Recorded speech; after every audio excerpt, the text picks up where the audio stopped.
2 chains.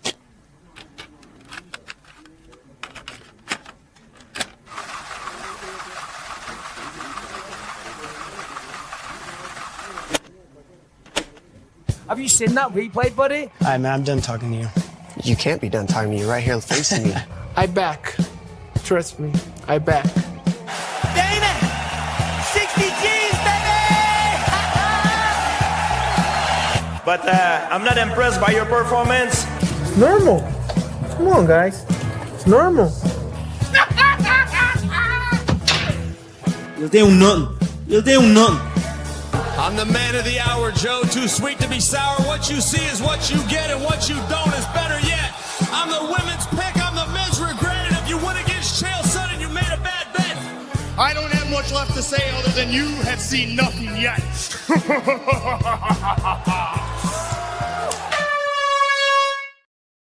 What's happening, Fight Week Show fans, Fight Week Show people? Then we are back with another prediction show, and this time we're working on the UFC 320 Ankalaev Big Ank versus Poatan Alex Pereira. And joining me to break down this shit, to preview this shit, and run the predictions are my boys. I got S-Dogs MMA, I got Crossover MMA, and I got MMANomaly. But today is a special day, man, and we got S-Dogs MMA.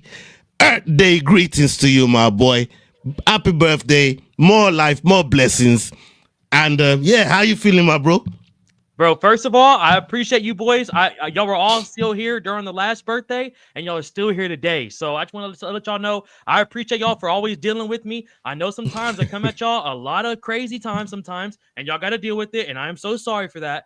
But I appreciate y'all boys. I look at y'all as true older brothers. And before I get done being sappy, for real, thank y'all for everything, y'all. It's been a great journey with y'all, and seeing everyone fucking grow, son. Crossover fucking monetized. You know what I'm saying?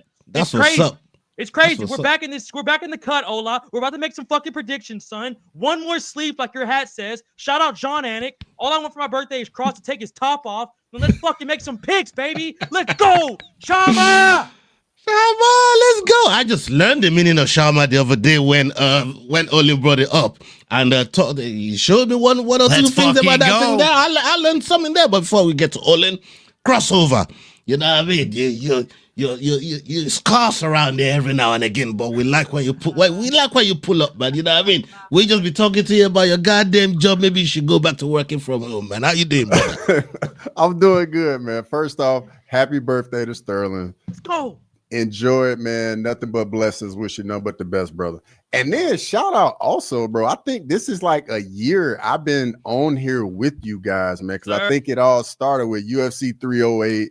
Yeah. And you know, it's been a year, and man, time flies, and looking forward to chopping it up about UFC 320. Shout out to everybody in the chat. Yeah, man. Big up everybody in the chat. Big love to every single one of you that's logged in. And I come to my boy, Olin, MMANomaly, always pulling up. We've been putting some shows together lately.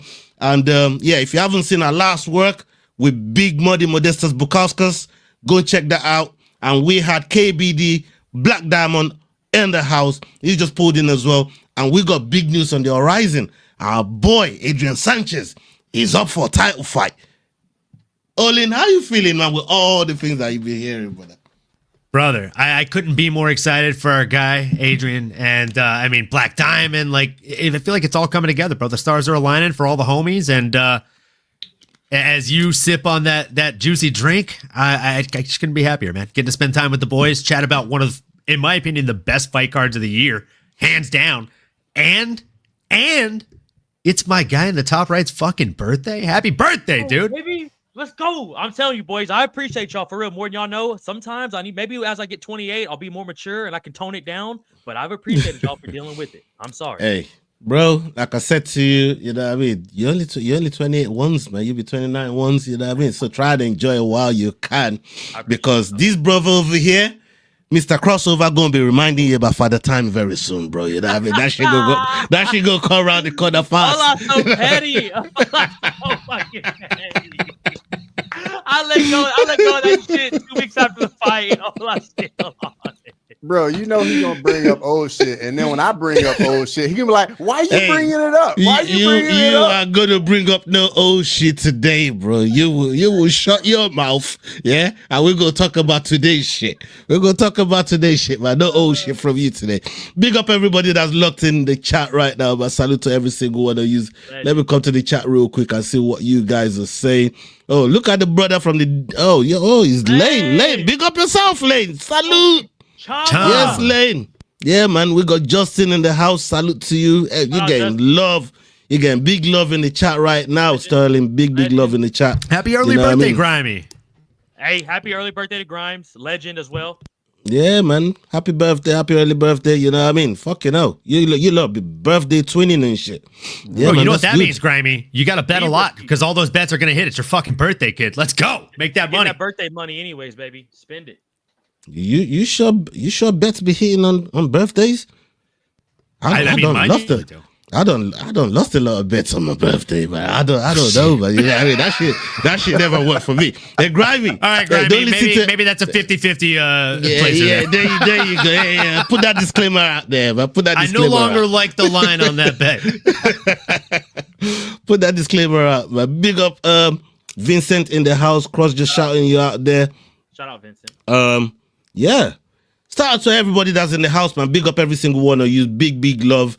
As you guys start pulling in, make sure you're showing some love. Hit the like button, the share button, and subscribe if you're new. Make sure you're following everybody that's on this platform. You can see the name scrolling down the bottom there, the Rambling Dad, our affiliates. You know what I mean? We got Making the Walk, Basement Jacks. He's still in basement. And we got Kick Him in the Head. He'll probably pull up soon. We got the Rambling Dad. He'll probably go pull up soon as well. And make sure you're following Aggie the Kraken as well. That brother's crazy. Crazy motherfucker. That dude was in the projects, my boy. You guys know what Aggie is all about, man. You know what I mean? It's just showing love, man. Big up to all those boys over there. We got a hell of a card on our hands, and Sterling, I'm gonna start with you. I mean, on the whole card, 14 fight card, I don't think anybody pulled out. Did anybody pull out? I don't think.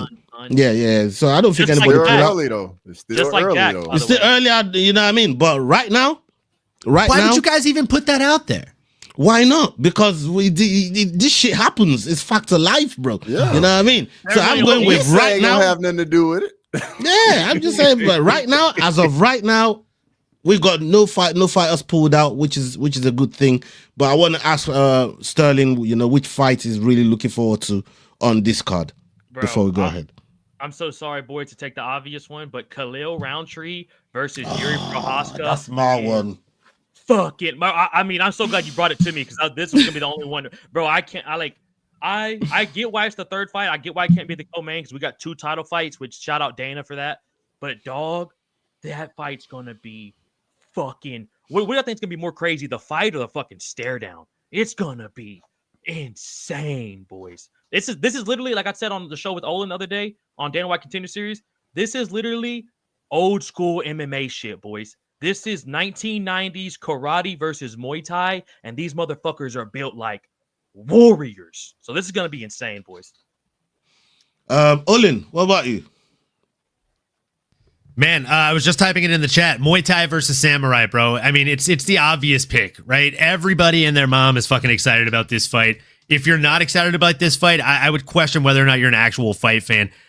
Outside of this one, I am really stoked for the just to give a different option, the featherweight bout between Josh Emmett and Youssef Zalal. Big fan of Youssef Zalal. I've met him a couple times. Dude has some of the just best and nicest, most genuine energy you'll find from a human being, and I always enjoy seeing him out there in the octagon. I think it's truly, just like Sterling was saying about this previous fight we're talking about, right? It's going to be a little bit of kind of an old school UFC vibe, in my opinion. It's going to be power versus speed, though, instead of style versus style. It's going to be one man loading up on everything and throwing everything behind it versus a guy that's on his bicycle, making him miss, making him pay with little counters. So yeah, I'm stoked about that featherweight banger that's coming up right before it. Okay. What about Cross? So I'm going with a middleweight scrap between Abus Magomedov and Joe Pyfer. Like, I think that's going to be a lot of fun. Going to be a banger. Like, at any point, somebody can get finished, and I'm really looking forward to it. Yeah, man. Yeah, for me it's gonna be Basharat and Gutierrez. Ooh, that's a scrap. Chris How Gutierrez. that's just that brother is just scrappy. Like everything about Gutierrez is you know you're not gonna be in for easy fight. But Bashra, I love the Bashra brothers and what they bring. They just have a different dimension and different dynamic to how they approach fights. And I think it's gonna be a good mix of styles between Gutierrez and Bashra. So yeah, that's probably one you could put down for fight of the night if you're a betting man. So I will I'll definitely be looking forward to that one. You know what I mean? We've not gone to many more on the main card. So without further ado, let's get over to the cards that Leroy has put together for us in the back. And you got the betting odds ready, Olin? Okay. Yes, sir. All right, let's go with it. This is such a fucking good card. This card is crazy. We got Veronica Hardy versus Brogan Walker. Brogan Walker coming in with a record of 7-4. Veronica Hardy with a record of 9-5, 1-0 contest. Veronica fighting out of Nottingham, England, and we got Brogan Walker fighting out of USA. What are the live odds on this one, please, Owen? The live odds on this one are juicy as fuck, boys. It is -700 for Veronica Hardy as the heavy favorite, with +500 money line on Brogan Walker. Okay. We know Brogan's coming off a loss. So's Veronica. Sterling, how you feeling about this one? Where are you going? I'm gonna go real quick on this one, boys. So y'all get the analysis from Cross and Olin. Usually I know how I am about women's MMA. We're just gonna skip right past it, but this is gonna be pretty scrappy, I think. Veronica Hardy she always puts on shows for me. Brogdon's kind of like, you never know what you're going to get out of her. It could be a boring ass fight, or she could fuck around and stand and bang. And then you're like, oh my God. So this fight could catch everyone off guard. I think it's the perfect way to start off the night. I'm going to go fucking Hardy on this one, son. And shout out Dan Hardy. Shout out Dan Hardy. You know what I mean? Nottingham is around the corner from where we are as well. So we definitely locked in with that side of the area there with Veronica Hardy and Dan Hardy. Cross, what are you saying on that? Yeah, I mean, for me, Brogan Walker, she is 0-2 in the UFC, been out of the octagon for over 2 years. Like, any type of layoff like that's never good. So give me Veronica Hardy to get it done. Olin? Man, I gotta ride the hype train here with the rest of the boys. Veronica Hardy has one of, if not the sharpest mind in mixed martial arts in her house every day in and day out. When she's not at the gym training, she's at home training her mind and her body, sharpening her skills with her husband. So, I mean, I know she's coming off of a loss herself, but I think this is a great way for her to bounce back. I think Sterling actually summed it up best when he said that Brogan Walker is the type of person where you don't know which version of her showing up, right? She could be down to stand and scrap, or she could show up and be very timid and just be kind of there to hit. With all due respect, even if she's there to scrap and throw, for somebody like Veronica Hardy, that's a very technical type fighter, she's still going to be there to hit. So I just think that Veronica Hardy is the better fighter. We haven't seen her truly fully come into fruition or into her best. She's 29 years of age, and I think a lot of us forget that. Brogan Walker's 37 years old. She's at the end of her UFC career, at the end of her MMA career for the most part. And with all due respect, Veronica Hardy is still 3 years before she hits fight prime. So give me Veronica all day here. That's why she's a -700. And that 2-year break is crazy. When Cross said that, I did not know that shit. Mm-hmm. And 100%, you're not wrong. You're not wrong about that. And the one kind of crazy part that I do have against Brogan Walker, after what everybody said as well, I mean, you don't go around losing by KO to Juliana Miller. If everybody knows Juliana Miller and follow that tough Ultimate Fighter journey, she don't knock people out. She subs people. Like, that's her game. Like, she goes to jiu-jitsu tournament. Like, her whole gym, like, a BJJ is solid. But to get knocked out she got beat by Juliana Miller, she got beat bad for the knockout too. I ain't trying to respect that, man. You know, I'm trying to say if she choked you out, I might respect it a bit more because I know what Juliana's game is all about. You know what I mean? But definitely not. She's not a knockout artist, and to get KO'd by Juliana Miller, like what do you think like Hardy's gonna do? Like you said, Olin, You know, she got one of the most brilliant minds in MMA, like just breaking shit down. If there's somebody to ever break down a tape that you want in your corner, and now that person is a husband in Dan Hardy, yeah, you know what I mean? Like, if there's any tape to be found to be broken down, Dan Hardy is gonna do that shit. So yeah, I definitely gonna be going with Veronica Hardy here. So yeah, this one's gonna be a full house. Let's get to the other one on the docket. We've got Ramiz Brahimaj versus Austin Vanderford. Austin Vanderford coming in with a record of 13-2.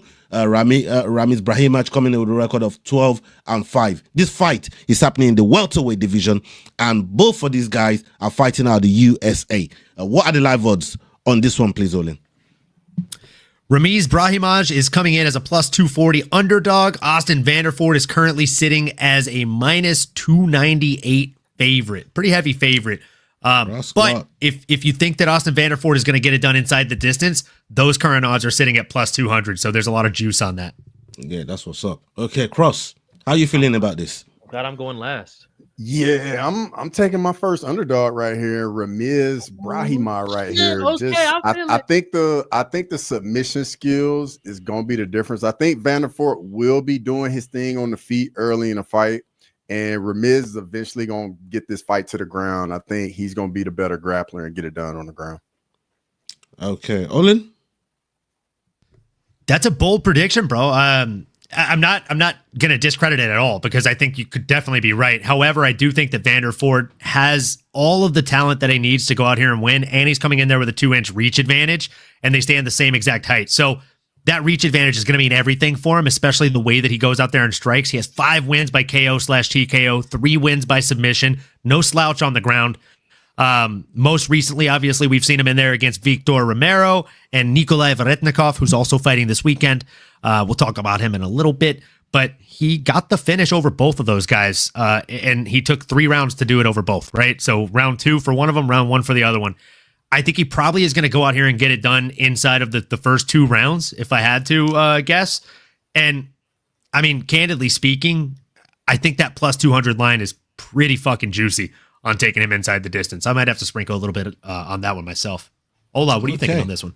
Yeah, I hear you, and I hear all the things you said about Austin Vanderford, but that also applies to Ramiz Brahimaj. And Brahim is coming with a submission win, right? He's coming back with a submission win and the KO before that. So when it comes to knockout, he can do it against Mick Gore, which, you know, he's not out of the UFC now. And it's the same level of opposition if you want to look at it when you look at the 2 wins that Austin Vanderford is really coming from. The only thing he has in the advantage is the reach, like you said. But I think Brahimaj can work his way, and he's pretty skillful. He's been around for a minute.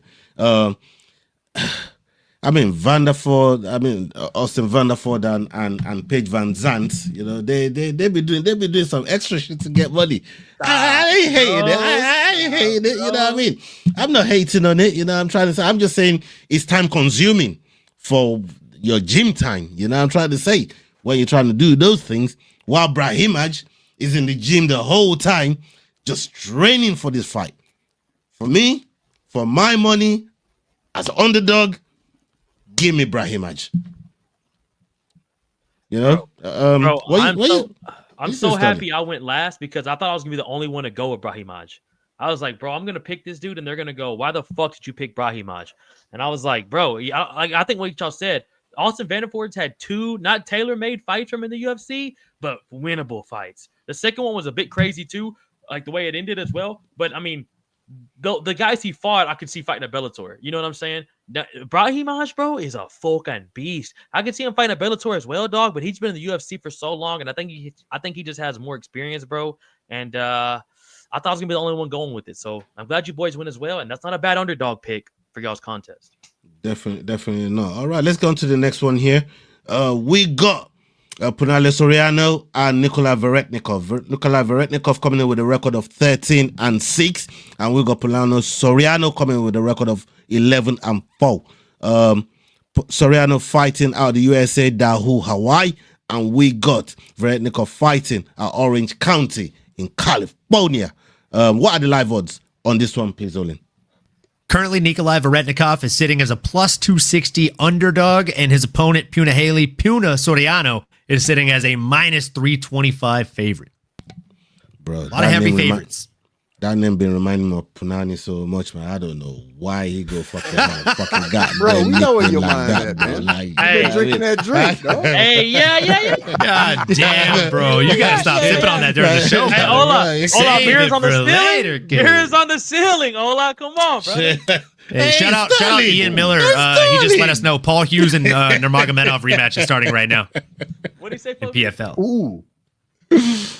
I know. I think I can see it all crossed shades. And also, he just let me know the news that I posted in the chat. Not sure if you guys saw this, but John Jones' older brother, Arthur Jones, just passed away. No. Sorry to hear that. NFL legend. Oh shit. No news released on cause of death yet, but they found him today. Oh, that's fucked up. That's tough. Yeah, thoughts are with the family, man. Yeah, thoughts are with and the prayers, family. man. You know what I'm saying? Yeah, man, for real. Okay, let's get back to this fight card right here. So, Olin, we'll Punani stick with you. We'll Soriano? stay with you. We'll stay with you, Olin. Punani Soriano. It might as well be called that, man. You know what I mean? Like, yeah, what are you saying about this fight? Look, man, you're right about one thing, right? You can compare him to Punani because Punani always hits and always hits hard. Look, brother, I think Punahele is an absolute banger of a fighter. He's one of these guys that, like, win, lose, or draw, he's somebody that you want to show your casual fans fights of, right? Because it's always exciting with this guy. Very like Dustin Poirier-like in the fact that he is allergic to bad fights or boring fights. So I think this is going to be a fun fight for as long as it lasts. But from a betting perspective, I don't know, dude. It's tough because Punahele Soriano has been up and down. He's 11-4, so damn near a 500 fighter when it comes to records. Ankalaev Veretnikov, though, is even more of a 500 fighter, right? He's 13-6, and we just recently saw him get brutally knocked out by Austin Vanderford, a.k.a. Mr. Van Zant. I'd like to say that Punahele Soriano probably comes out here and gets it done inside the distance via knockout.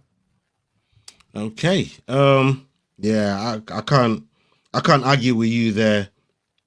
Veretnikov is just, I mean, when you look at the losses he's had, you know what I mean, Austin Vanderford and Barlow as well. I think that was one of Barlow's early fights in the UFC. Yeah. And we saw what my boy Patterson did to Barlow as well, man. You know what I mean? I know Cross ain't happy with that fight, yeah. You know what I mean? I go bring up a little old shit right there, man. You know, I try to say you weren't happy with how that fight went when Sam Patterson put away Danny Barlow, man. You get me? But I digress. I go be sticking with Punani over here. You get me? So yeah, we go with Soriano. We go with Soriano. What you saying, Sterling?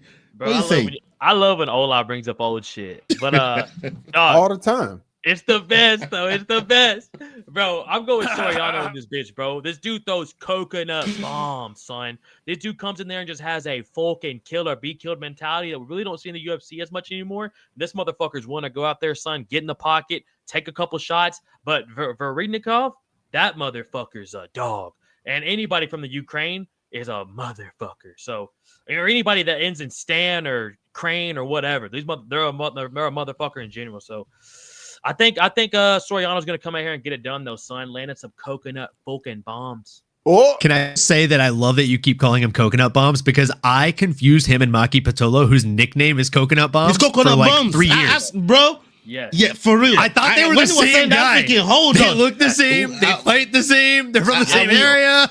Are we talking about the same coconut bombs? But hey, you know what? I almost said coconut bombs in my breakdown. I'm like, don't do it. I've done it the last 3 times. This guy's fought. That's not him. Them Hawaiian motherfuckers got loads of coconuts over there, bro. You know what I mean? Bare coconut trees as well. Bare coconut trees. Dog, the way he's built too. Fucking little tank of a motherfucker. Brother. He's built like Bane. Dude.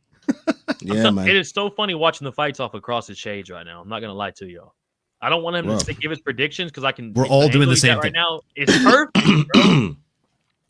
Cross, so what's Cross saying? Give your prediction. Don't look at the screen, please. I got you. So we get copyrighted. I'm going with Punahele Soriano. I think he's gonna have a bit too much volume, throws big shots. I think he's gonna have a speed advantage over Veretnikov as well. So give me Soriano to get it. Oh, Sorry. Yeah, you Bro, see, Tell us how you really feel, Cross. Bro, Hey, listen, fucking listen. notorious for You giving see his what you just reactions heard away, from bro. Cross right there? Fucking notorious. That's Cross on a fucking watch along with I swear to absolutely God, nothing thank you. happening. Thank Nothing you. happening, and Thank then you. it does a whoa. Hold up. Bro, like what the Fucking fuck was that? Cross What would the be fuck was that for? Bro, Cross would be like, hey, I ain't gonna say nothing for y'all. Like, we're a minute behind this motherfucker. And then we're 3 times before we see the one punch. He's like, Oh, it's all over. yeah, we'll see the knockout. When Charles got slapped, I knew he got slapped. It is horrible to deal with on the fucking watch along, man. Crosby going nuts over fucking a fucking straight jab or some bullshit. Like his version of not giving away the outcome of a fight is if he knows you're all going for Charles Oliveira in that fight, he's like, oh, bro. Damn, sorry, boys. Hold it. He's terrible. Tell me I'm wrong, dude. You're not wrong at all. You're not wrong at all. Dog, like they don't know what the fuck you just saw, bro. Dog, every Ilya Topuria fight I've watched with this motherfucker, it sounded exactly like that. He's terrible when it comes to this shit. Terrible. Damn, sorry, boys. Cross is terrible, man. I couldn't imagine what it was like with Hamzat Dreykus. Hey, listen, imagine this brother drove Leroy up the fucking wall on one fucking watch along. It was bad. Leroy got a fucking.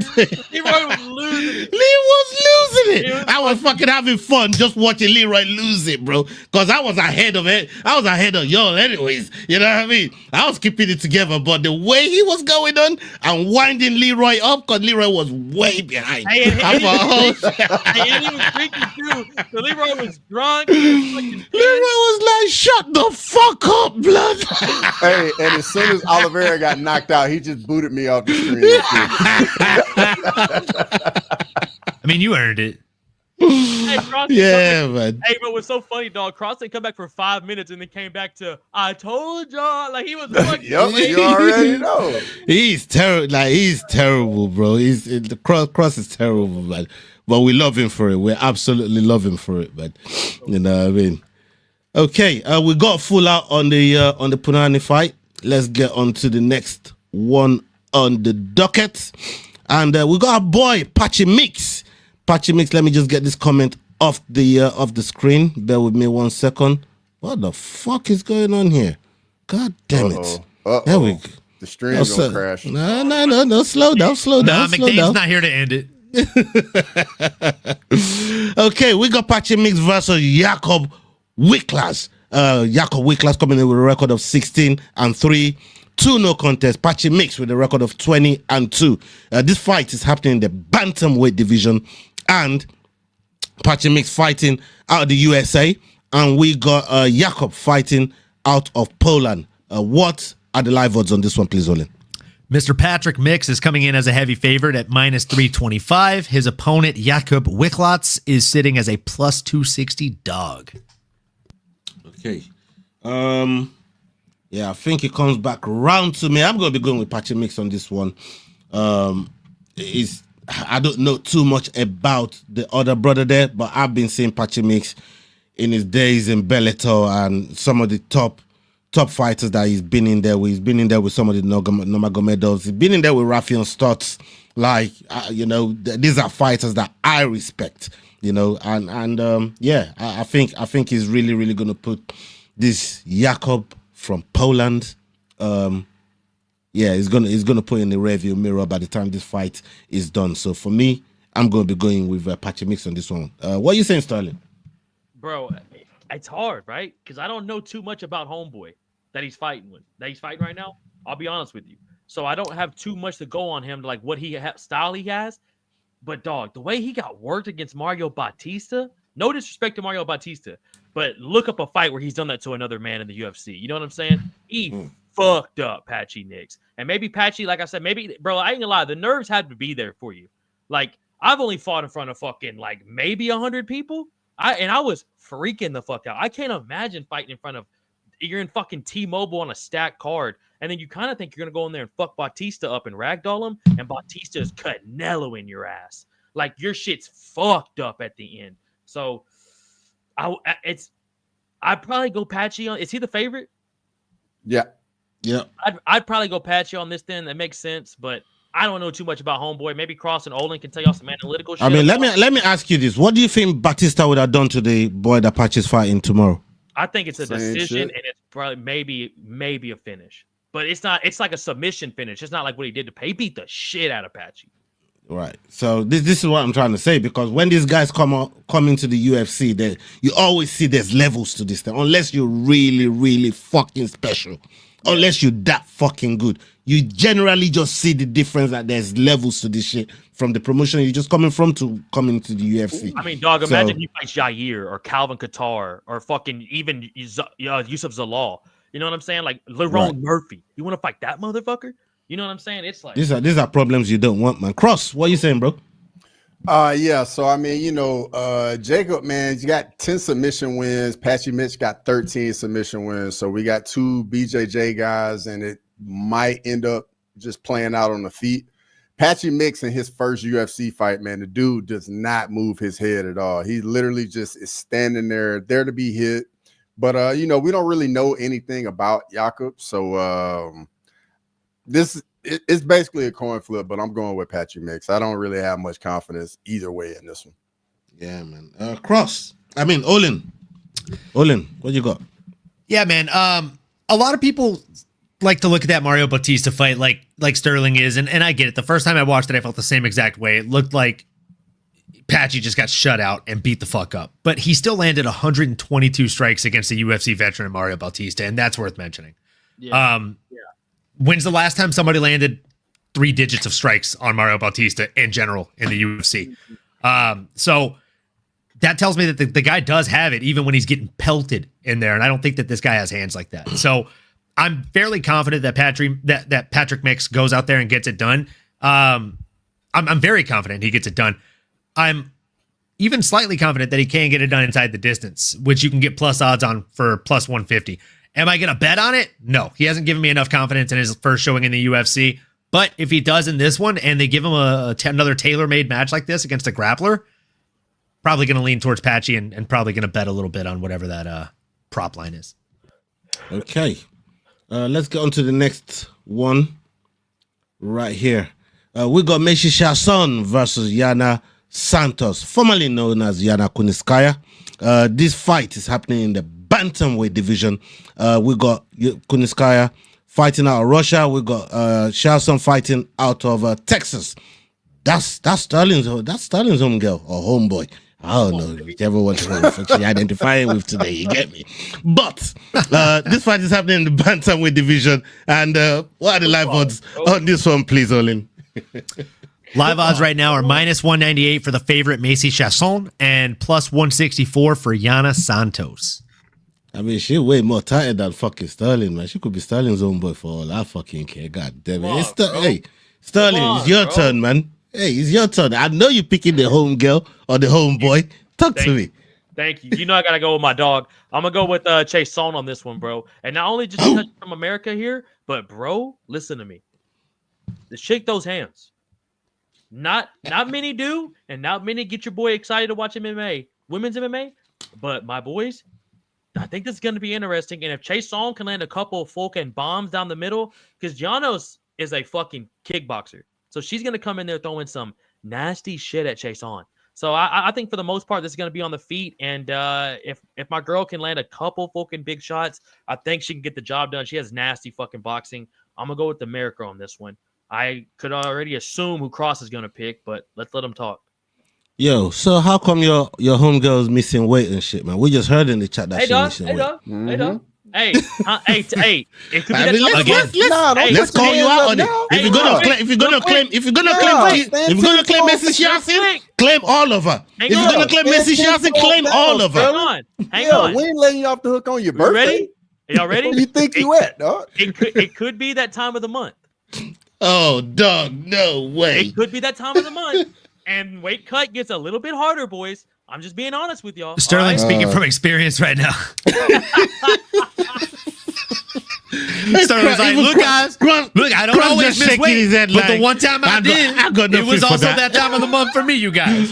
Hey, Cross, walked right into it. Like what do you got for that, man? Like what can you say? What do you got for something like that, bro? Like, God. Yeah. So I'm saying do your job. That's what I say. This is what I got for me. Yana Santos, for me, in her last 2 fights, I thought she looked the best she's looked in the UFC after having the kid. You know, she's a bit more, bit more. Wait. Hold on, please. Austerberrys, who released you out of prison, bro? Who said you could get out of Belao jail? Oh my God, bro! Like, no. We're not gonna let that shit slide.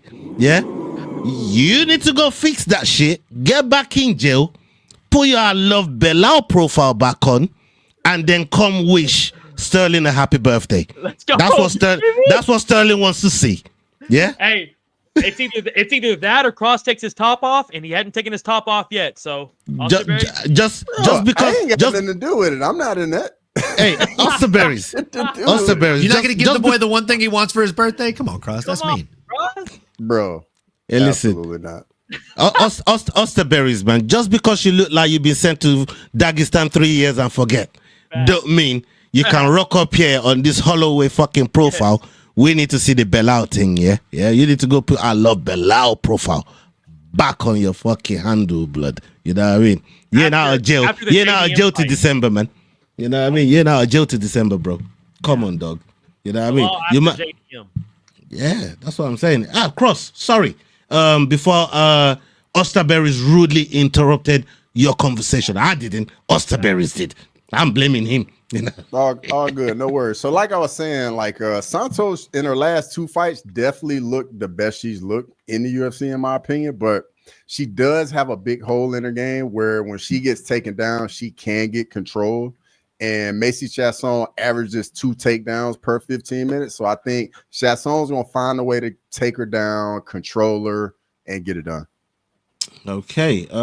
What about you, Olin? So I agree with you, Cross. Yana Santos has looked a lot better since having a child, right? In those last 2 fights, notably against Miesha Tate and Chelsea Chandler. Miesha Tate, as we all know, had 1 foot out the door, probably should have had both feet out the door before that fight took place. And Chelsea Chandler, if you remember that name, is the chick that ran from Norma Dumont in one of the funniest pictures in all of women's MMA. So I don't really hold a lot of stake in those wins so much as the fights, even the losses that Macy Chasson has had in recent years, like losing to Raquel Pennington, Irene Aldana, and Kellen Vieira is not terrible news. She also has a win over Norma Dumont, Pani Kinzad, and Mayra Bueno Selva. I mean, obviously the most notable win there is over Norma Dumont. She got the split decision win over her. Very close bout. If she can get a split decision win over Norma Dumont, she can damn sure do the same over Yana Santos. I'd like to think that this is probably going to be one of the first decisions of the night, and I'm going with Macy Chasson. Yeah, man. This one's going to be a full house, man. This one's going to be a full house. I can't see any other way. I mean, Yana just coming off a win against Miesha Tate. But Miesha Tate, you know what I mean? That's a Miesha Tate after 2-3 years out of the cage, man. You know what I mean? So I'm not going to really put that much stock in that. But with someone like a Macy Chasson, she's always busy. She's always active. Yes, she's missed weight. But for the purposes of the pick, yeah, I will be picking Macy Chasson on this one. I mean, she did rise to contendership at one point, but then that liver kick that she had, I can't remember who delivered that liver kick. I think since that time, Irene Aldana, I think that's the one. Yeah. What a call, son. Yeah, man. So what a call. That liver kick kind of fucked things up. But yeah, that's. I'm gonna go with Macy Chasson though, for the purposes of the pick. All right, let's go to the next one on the docket. We've got Daniel Santos versus Ju Sang-yu. Ju Sang-yu coming in with a record of 9-0. Daniel Santos with a record of 12-2. This fight is happening in the featherweight division, and we got Santos fighting out of Brazil and Sang-yu fighting out of South Korea. What are the live odds on this one, please, Olin? Daniel Santos is a -155 favorite. Ju Sang-yu is a +130 underdog. Zabi Jr. That's how this fight should be. That's perfect. Okay. Olin, I think you're next. Or did I I think it's Cross. I think it's Cross. Yeah, Cross. All right, yeah, Cross. I'm actually kind of surprised with these odds, man. I really like Jusang Yu. I don't know if you guys saw his last fight. Beautiful left hook KO, beautiful KO, devastating power. As we know, Daniel Santos coming into this fight couldn't really make weight. They're fighting it at a catch weight. Don't really like that. Yeah, give me Jusang Yu. I think he gets it done, and we're gonna get another guy out of South Korea that the country can get behind. 100%. What about you, Olin? Yeah, I definitely watched this guy's last fight, all 28 seconds of it.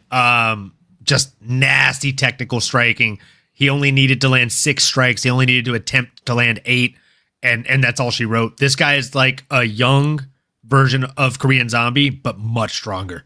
I mean, he's the second coming. He's training with the right people. He's surrounded by former champions and world breakers. And look, I get it. He's coming in against actual UFC opposition in this against Daniel Santos, the far more veteran fighter. He's got a lot more fights. He's got more wins. But I think there's something special about Jusang Yu. I think we're going to see it all again on Saturday. And if he's able to come out here and blast through somebody like a Daniel Santos, the way in which he did his last opponent, Njika Sodige, I think he's going to be someone that everyone will be paying a lot closer attention to moving forward. Yeah, I mean, for me, you know how I feel about gyms and when they get on the skid, like Chukebox ain't really be doing it like that, man. I'm trying to say Chukebox ain't really be doing it like that. I've been getting on the fighting nerds. I've been getting on their neck. I'm trying to say, you know what I'm like, man. I've been getting on CIT. I get on their neck, bro. You know what I mean? I don't let these gyms off, especially when they got an array of fighters that's representing them. And, we see what just happened to Do Bronx. And all of a sudden, we got Santos over here right now looking to fight a fucking phenomenal fighter in Zhu. And for me, as an underdog, you gotta look at Zhu. I mean, it's a nice dog to pick. It's probably a very decent dog of the week as well, but which I'm gonna be looking to apply later. I've not made a definitive one yet, but it's definitely in contention for dog of the week. So yeah, I'm definitely going to be looking to go with you on this one, man, as well. I don't know what Sterling thinks. What are you saying, Sterling? Bro, full house. Y'all boys fucking nailed it. Y'all pretty much summed it up perfectly, dog. Juice just a motherfucker, son. And it's y'all always go to the undefeated fighters this year, dog. But I think Homeboy's gonna go 10-0. And this is some nice underdog money right here. But Dos Santos is a motherfucker as well. So it's gonna be a fun fight. I think it's a good pick 'em. I'm gonna go with you though, brother. Go with you. All right. Let's go on to the next one. We got this one, one of my favorite fights on the card. We got Farid Basra versus Chris Gutierrez. This fight is happening in the bantamweight division, and we got Chris Gutierrez coming in with a record of 22-5, 2 no contest, and Farid Basra with a record of 13-0. Basra fighting out of Nevada, USA, and we got Chris Gutierrez fighting out of Factory Muay Thai in Denver, Colorado. What are the live odds on this one, please, Olin? Chris Gutierrez, the veteran, is plus 370. The up-and-comer Farid Basharat is currently sitting as a minus 485 favorite. Okay. Olin, then it's you next. Man, this is a very interesting fight from a stylistic perspective. Chris Gutierrez, like I said, the wily veteran, he's 22-6-2, 34 years of age, and he is the taller fighter, but not quite as long as Farid Basharat. Farid Basharat is one of these young up-and-comers who, there's something in the water, bro. The ape index is wild for this kid. He has a significant reach advantage, and unfortunately for his opposition, Farid knows how to use it, man. Like, he's really slick out there on the feet. The way in which he navigates, cuts off angles, the guy's really able to put it all together from what I've seen. It's the reason he's 13-0. I like El Guapo a lot. I just am not confident that he's going to be able to go out here and defeat the opposition. We've seen him come out here and struggle in the past against people like Song Yadong, Pedro Munoz, and Hayoni Barcelos. And I really think that Farid Basharat is realistically better than all of those guys. I think the only one of those guys that might be able to hand this kid a loss is Song Yadong. So give me Farid Basharat and give me him confidently. Am I betting on this one? Fuck no. Minus 485 is awful odds. Yeah, it's definitely awful. But yeah, I can't look past Bashrat in this one. But the reason I love this fight so much, pardon me, the reason I love this fight so much is the competitiveness that comes with Chris Gutierrez. Gutierrez never makes any fight easy for anyone. You know what I mean? You might get the win, but he's gonna make you earn that win. And you know, sometimes Bashrat looks like he's just shit is just made easy for him. You know, he makes fight looks easy. That's what he does. He just goes in there and make it look easy. And I think Gutierrez is gonna give him a good run for his money, even though he's gonna get the win. But I think he's gonna get a good scrap. We're gonna get a good scrap out of this. I actually like the stylistic matchup between these two guys. That's what's gonna make it a scrap, in my opinion. And yeah, that's why I'm gonna be going for this fight to be fight of the night, and I'm going to be going with Farid Bashrat to take the win. Alhamdulillah. What are you saying, Star? Fight of the night is a good shout, bro. Threw you boy under the bus that quick, huh? You talking about frame under the? What are you talking about? Frame under the bus? Under the bus so quick, bro. Like, you thought we was just gonna miss that? Hey, I like me some Chris Gutierrez. Under the bus he goes, man. You ain't loyal, man. Thank you. I was never loyal to Gutierrez, bro. Like, and listen, when I get behind the wheel of my shit and I turn that engine on, bro, like anyone can get it, really. You know what I mean? Like, you know, anyone can really get it. I already gave Gutierrez the prize of fight of the night. What do you want from me, bro? Like, is that a picture of you in the driver's seat on that bus? Is that a picture of you there in the driver's seat, like behind it a little bit? Is that a picture? Do you want to get under the bus to find out? I'm not worried about the bus, dog. I ain't worried. I know I ain't going under the bus, dog. Oh shit! Yeah, what are you saying? What are you saying? I'm glad you brought that up though, because part of me was about to say, "Ola, I'm a little disappointed in you. I thought somebody was gonna go with Chris Gutierrez with me on this, and I thought it was gonna be you at least." But I'm going with my boy, dog. I think it's gonna. Basharat's a motherfucker. But homie, like you just said, name a boring Chris Gutierrez fight, son. And if he can get dog, it just takes 3 to 4 heavy leg kicks from Chris Gutierrez, son. And then Basharat and his fucking flashy style, homeboy, shut that shit down. And then you think you're gonna knock out Chris with one punch? Brother, he's Mexican. Name a Mexican that's got knocked out with one punch. It doesn't happen. It's not in their physiological DNA. It's not in their soul system of their ancestors, son. You know what I'm saying? So I'm gonna go with Folk and Chris Gutierrez on this. I think I'm gonna be the only one to do it. Cross, I don't know why you're I don't know what you're doing over there, but listen, Chris Gutierrez is gonna get the job done. Viva Mexico, son. Alhamdulillah, and then fucking shout out Texas. Bro, I'm letting you cook, dog. Did you say solar system? Did you say solar system? Did you hear that shit? Did you? Yeah, I heard solar system. I did hear that. But this guy says Alhamdulillah in the most weirdest way, bro. What do you mean? Bro, that shit, the whole religion. That shit makes you fucking want to fucking puke up. At the same time, give this man a slap both sides of the face to wake him the fuck up. Dog. You know what I mean? Like, come on, dog.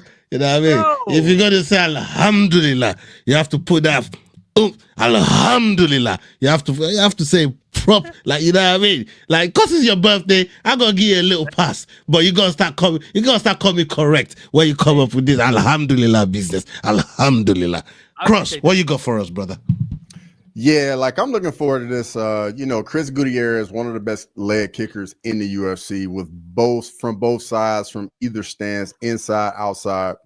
I think Basharat, if he doesn't have a plan to dealing with the leg kicks early, they can definitely like get to him and slow him down. He won't be able to move as much, but I think he's going to be a bit more active, because for me, Gutierrez fights off the back foot a bit too much. And then on top of it, Basharat does have that wrestling in his back pocket, can get the takedowns, control Gutierrez. We've seen Gutierrez just accept positions on his back. So give me fair, Basharat.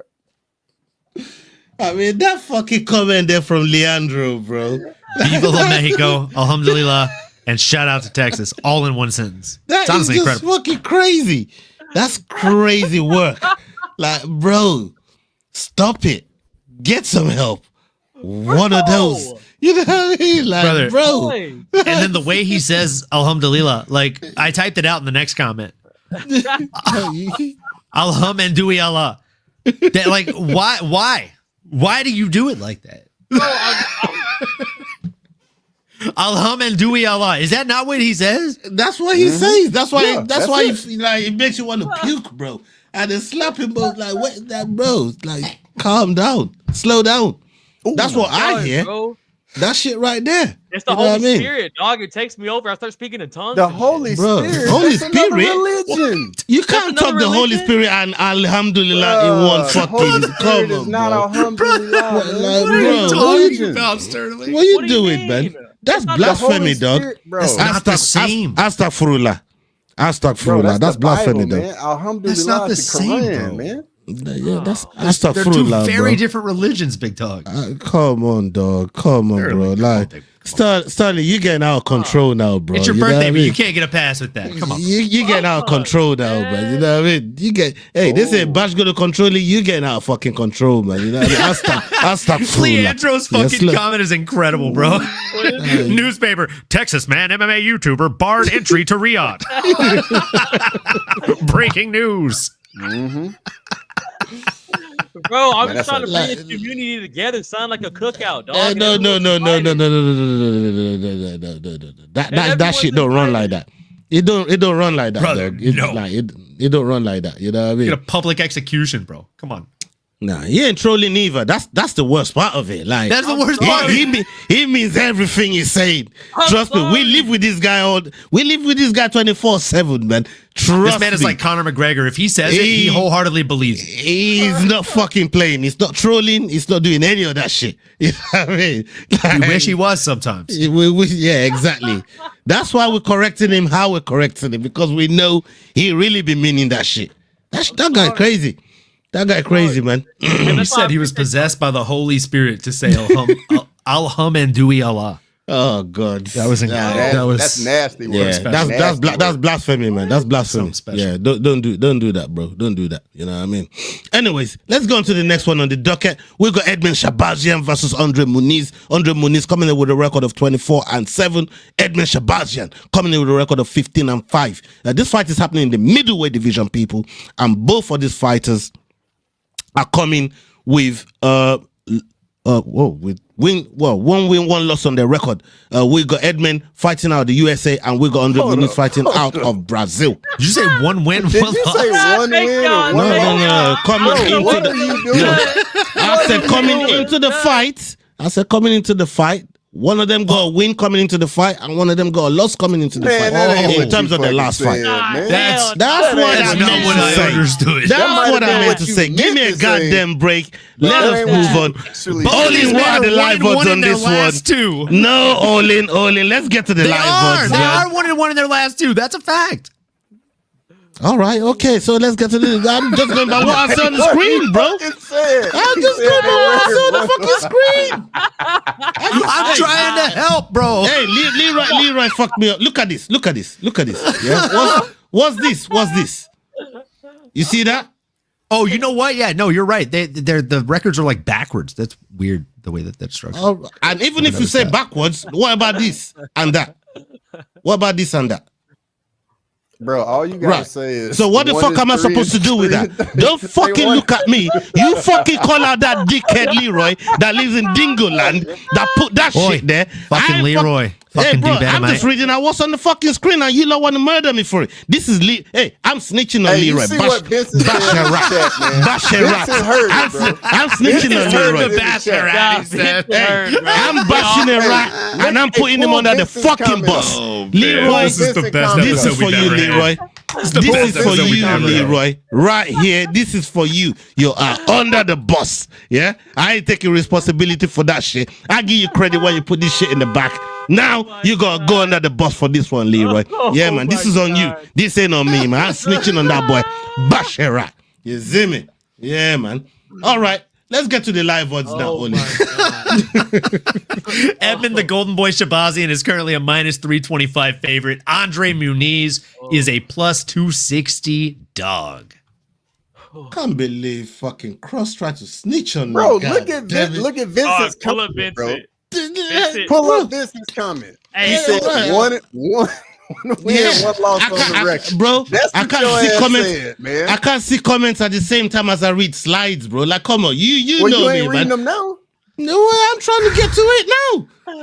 Oh god damn! All right, I see it. All right, Ola, how do you see this fight going between? But that's hey, listen, that wasn't my doing. That's all Leroy. I just read it out what Leroy put out there, but you know what I mean? We're gonna blame That's it on all the Leroy, Magnum, man. Doug. That ain't me. You know what I mean? Hey, let me see what time it is right now. I'm gonna have to ring Leroy in the fucking in the donor fucking. You can't call me out and then get called out and then look. We just started World War III. Great job, Cross. Hey, I ain't gonna lie. I was gonna wait Anyways, back on the camera, but that was hilarious. Whose turn is it? Hey, whose turn is it? I think it's yours. Mine? Can I just say I'm happy that you had the slide up for that whole time, and I hope we had a handful of people join to that confusion. like what the fuck are these guys going on about? Hey, making it work. Like, no, I ain't angry, but that's his happy voice, bro. But Cross be pushing the buttons, but like this bald fraud. What like what do you do? This bald fraud knows how to fucking push my buttons, man. You know what I mean? He fucking turns up here once every 10 weeks. I just fucking fuck shit up. You know what I'm trying to say? Just talking stirs about the what pot. did he do? You know what I mean? Fucking hell. Anyways, salute to you, Basement Jacks. Right, we'll move on. Michael Madoff beat Paul Hughes by decision. What decision? Yeah. Oh fuck. How many nut shots did he land? Like 3. Nice. I heard 4. I heard 4 from another credible source. There was a headbutt in the 5th round. He got cut pretty bad too. Wait, he headbutted Hughes or Hughes headbutted him? Hughes headbutted him and he got cut pretty, and Usman got cut over the eye pretty good. Respectfully, I'd probably headbutt a man if he kicked me 4 times in the balls too. Yeah, sounds about right. Anyways, I'm going with Edmund Shabazian. Where are you going, Sterling? They don't piss me off. Damn, I'm about to say. Hey, deep breath. Hold on, I gotta get your breakdown, bro. Fucking piss me I off. gotta Fuck get your off. breakdown. Fuck off, blood. I'm not fucking saying nothing about that fight. Y'all can fuck off. Sterling, you talk about the goddamn fight. I said enough about that fight. Leroy, I'm coming for you, bro. I swear to God. Dude, I'm going with the golden boy here, boys. I think especially him coming off that last knockout win he had. And let's not forget, man, he had a lot of hype at a very young age. I think he's only 29 or 30. Like, dude's still young. He got in the UFC like 23, 22, and he had that Ronda Rousey hype. And then he's kind of been winning one, losing one here lately. But not lately, but for a minute. But lately, boys, he's been on a fucking streak, and Homeboy's a motherfucker to deal with. And he's just a big fucking dude. Dude needs is a monster, though. Don't get me wrong. But part of me just wants the golden boy to win, so I'm gonna go with Shabazian. I don't fucking finish my Magnum early, bro. Like I just fucking down in. You know what that means? Get another one, brother. No. I need to slow the fuck down on that shit. That's what I need to do. Look at some razor nephew. Fair point. Now that I'm doing Sober October, I'm telling everybody else, you drink. That's what I need to do. I'm gonna get back on this one. Yeah, orange juice. There you go. Know what I mean? Cross got this man not even want to give analogies on fights no more, man. Hey, Cross.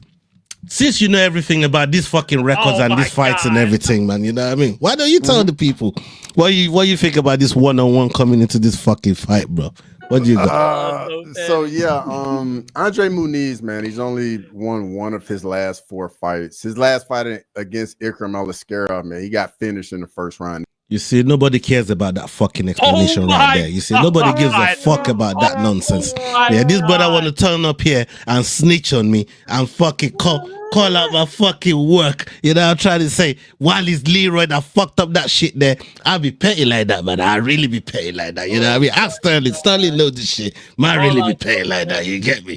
But, hey. Bro, I'm not going anywhere, dog. I'm here, dog. I'm here. I'm like the puppet master with you, Ola. Like the puppet master. Hey, I don't like you, Cross, man. Hey, bro, I don't like you, bro. I swear to God. But yeah, God, bro. Shabazian's got looked pretty good his last 2 fights. Still young. He's still only 27 years old.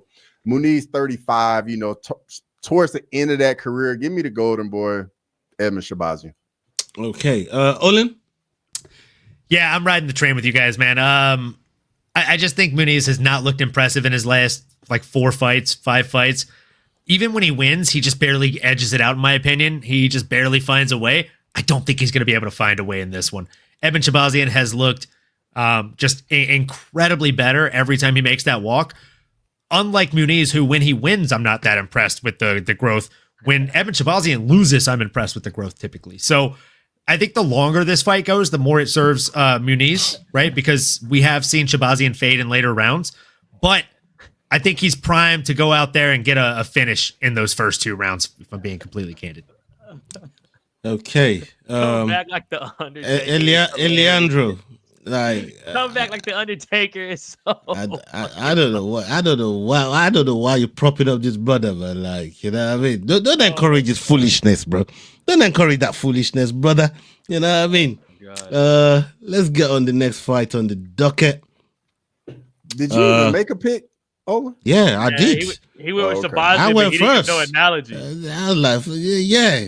Thank you, Cross. All thanks to you, motherfucker. That was perfect. Oh my god, that was fucking perfect. I added that right after we saw that comment coming. Clip that. Yo, somebody please clip that, please. Down with the quickness, baby. Oh my god, that was perfect. We got Atiba Gutierrez versus Tristan Vines. Tristan Vines coming in with a record of 10-3, and we got Atiba Gutierrez coming in with a record of 8-1. I swear that I'm fucking worried about reading these slides now after Leroy done did me dirty. Yeah, you and should. Don't worry, these guys are both 1-1 in their professional careers. I'm fucking worried about reading these fucking slides now. Leroy, what the fuck have you done? Atiba Gutierrez fighting out of Cameroon, and we got Tristan Vines coming fighting out of the USA. This fight is happening in the middleweight division. What are the live odds on this one, please, Olin? I mean, you don't even want me to read these slides, Fox. Bro, I think I'm making them up. Read the slides, bro. You know what I mean? The live odds are like something from Looney Tunes, brother. Atiba Gutierrez is minus 1,650, and his opponent is plus 950. Yeah, I mean, Bet Online got him as minus 1,700. Yeah, this is crazy. 1,700? Yeah, minus 1,700. Like to put that into perspective, boys, if you put $50 on Tristan Vines and he somehow gets it done, money line, right? Like not a prop bet, you make 525 back. That is insane. That's madness. That's madness. Hey, that's insane. That's because they know that ain't gonna happen. So Sterling just gonna come right to you and let's go. Still disrespectful, even if it's true. Look, boys, I'm gonna figure out the raw shit. I'm gonna leave that up to these 3 boys to give y'all some analogy and some fucking stats. This is the odds makers aren't on crack. This is fucking exactly what they should be doing. Minnie Ngannou is gonna come in here. Gutierrez is gonna come in here and throw fucking African hammers. This dude's a fucking monster, son. This dude's physique is absolutely fucking crazy. I have no idea how he makes 185. This dude's just a motherfucker, son. He's going to come in here literally swinging like the fucking Hulk. This shit, to me, is going to look like Ngannou versus Rosenstruck during the COVID days. So I'm going to go fucking Mini Ngannou on this one, son. What are you saying, Cross? Yeah, everybody's piling in. It's probably going to, everybody's loving Atiba Gutierrez in this one. But, hey, I'm from Alabama. Tristan Vines from Alabama, bro. I give 0 fucks, man. 0 fucks. I'm going Tristan Vines to get KO'd in the first round. Whoa, that was cool. Hey. Hey, I feel like we never hear cross cuss. So when I do, I'm like, oh listen. shit. That Bama fucking ganja hits different, bro. Like that Bama ganja hit. That Bama ganja must be hitting different, man. You know what I mean? Hey, Olin, what you saying? How you feeling about this fight? You agree with Cross? Brother, I mean, you must be smoking something better than that Reggie Bush if that's your take on the fight. Because dog, and I don't get this because Cross don't rock with no Americans. I said Vines gets knocked out in the first round. I think y'all missed it, bro. I think y'all missed it. I thought you said Vines. I thought you said you were going with him. That's what I thought. Nah, that was the whole point to let y'all think that, and then in the last be like, yeah, just he's gonna speak get knocked English out then, in bro. the first. Yeah, brother, just tell us how you feel. Lead with your real true intent, bro. English, man. You over there speaking that proper That was English. that was some Southern English, bro. That was some Southern directions. If you hit the barn, you've gone too far. Exactly. Bro, in my head too, I was like, bro, Cross never picks American fighters, but he's gonna pick somebody from Bama like this right now. Bro, and he said to get the knockout, and I'm thinking, I was what? like, What? I had so much respect for you, and said then it the after that other way. Bama rant, it just some of it just I was disappeared.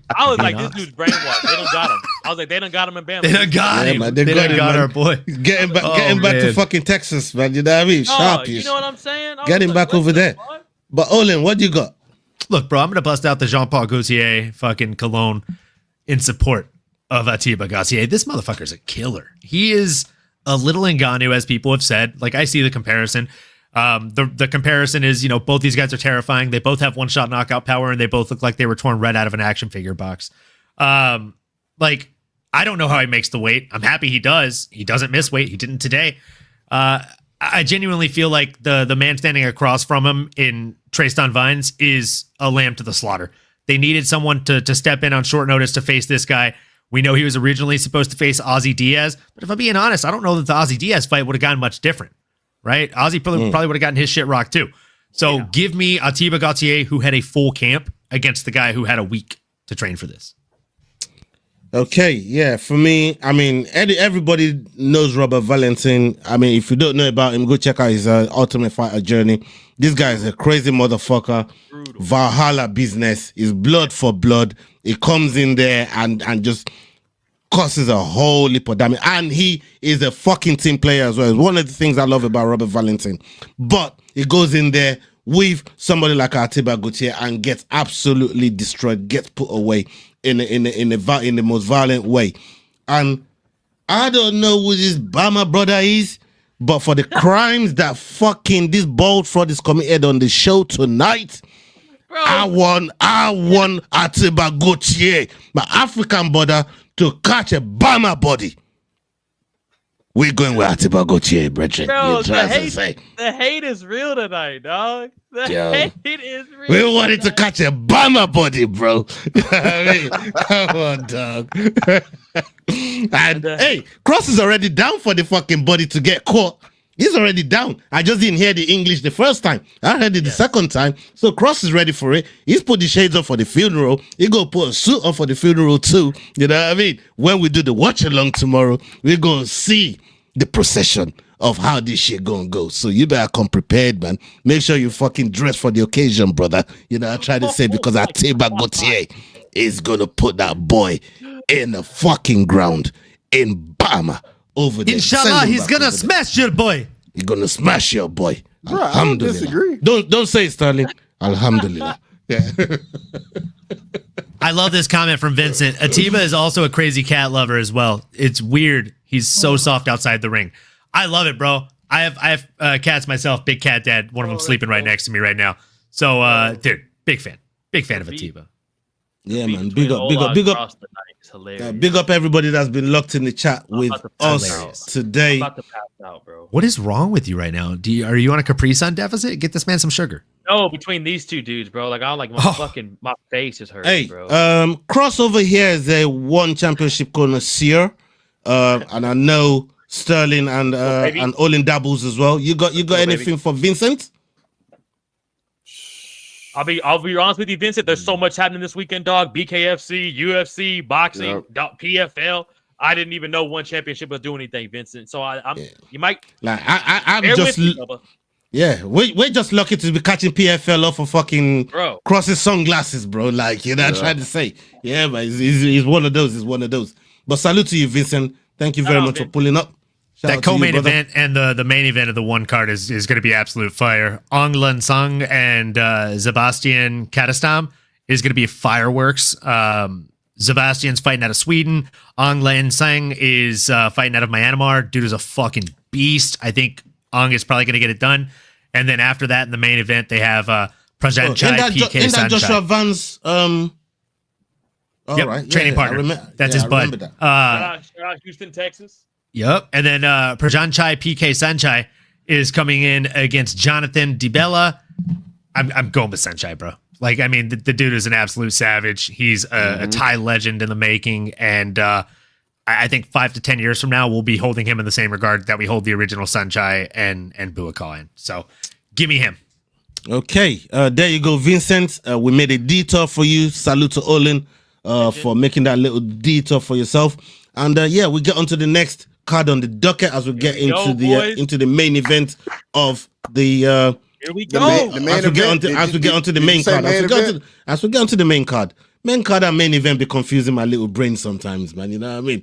Like, give me a minute. I'll register it, bro. You know what I'm trying to say? Give me a second. I've been 13 hours today, brother. You know what I'm trying to say? But I'm here. Let's work it. We got Joe Pyfer versus Abus Magomedov. Joe Pyfer coming in with a record of 14-3, and we got Abus Magomedov coming in with a record of 28-6. 1-0 contest. These two are fighting in the middleweight division. We got Magomedov fighting out of Germany and Pyfer fighting out of Pennsylvania. What are the live odds on this one, please, Olin? Joe Pyfer is sitting as a -245 favorite. Abus Magomedov is sitting as a +200 dog. +200 dog. Okay. I think it's Cross next. Yep. Man, it's gonna be a fun one. I think it's a dangerous fight for both guys. Abus comes in with a 3-inch reach advantage. We already know what type of power Joe Pyfer has. Abus in his last few fights, though, showed a little bit of a wrinkle with the grappling and the wrestling that he wasn't really showing earlier in his UFC run.